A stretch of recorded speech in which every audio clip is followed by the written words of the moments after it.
fois la visite terminée, rendez-vous dans votre agence pour faire le bilan de la visite. La question que craignent de poser certains conseillers, c'est de demander à l'acquéreur « Que pense-t-il du bien ?» Cette question ne doit pas être évitée. Vous devez la poser afin d'avancer vers une négociation et une vente. C'est cette question qui débloque la suite des événements. Certains conseillers pensent, en voyant le langage corporel de l'acquéreur durant la visite, qu'il n'est pas intéressé et n'ose donc pas prendre la température alors que c'est tout le contraire qui doit être fait. Dans le cas où l'acquéreur n'est pas du tout attiré par le bien, demandez à savoir quelles en sont les raisons afin de faire un compte-rendu de visite à votre vendeur.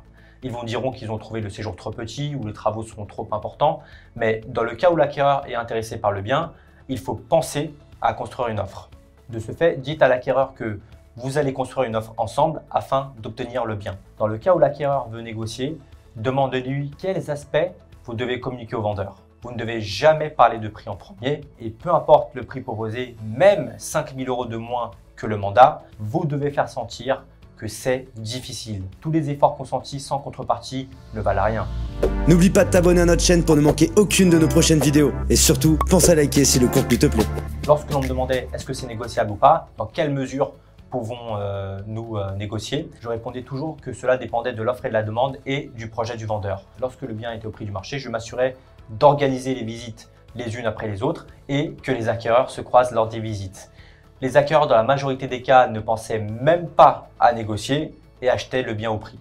Lorsque les acquéreurs voulaient négocier, je leur disais de constater les acquéreurs qui visitent comme eux et que s'ils commencent à trop réfléchir ou vouloir négocier, ils risquent de perdre le bien et de le regretter.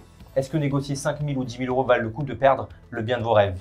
C'est la question que je posais. Lorsque j'avais un vendeur qui n'était pas pressé de vendre, je disais à l'acquéreur que la marge de négociation est restreinte et que cette offre basse serait inenvisageable à ce moment de la vente. La baisse de prix est possible lorsque le vendeur est pressé de vendre ou lorsque le bien est en vente depuis très longtemps. Lorsque le bien est en vente depuis quelques jours, vous n'allez pas prendre une offre avec un écart important par rapport au prix du mandat. Le vendeur refusera systématiquement, sauf s'il est dans l'urgence de vendre et dans certains cas, il peut même vous retirer le mandat s'il est toujours dans la période de rétractation des 14 jours car il n'aura pas apprécié cette offre trop basse selon lui.